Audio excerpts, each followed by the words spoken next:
When I first met him, it was any ordinary person moving into the building. Geraldine Koleric has lived at the Pierre in Chicago since the 80s and always introduces herself to new residents. She says she first met McKee after he moved in last summer.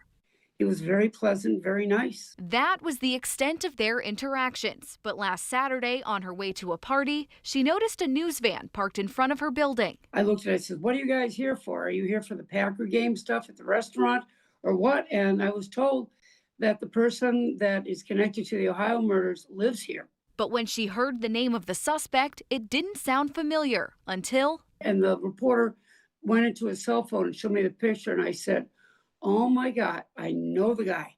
McKee lived 2 floors above Koleric. After management of her building sent out a memo that day notifying residents there would be police presence inside the building, she took several videos of what she saw. Did a little walk up there, and I was stopped by a detective, and I asked him, I said, "Are you from Ohio, Columbus?" And he said, "Yes."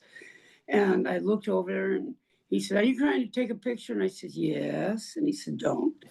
But I did see the door open. I did see them carrying out stuff, clothing and so on, and putting them into boxes. Koleric says some of her neighbors have been on edge ever since they heard the news. The residents at the Pierre were a little jumpy here, I'll tell you that. A lot of residents are a little jumpy.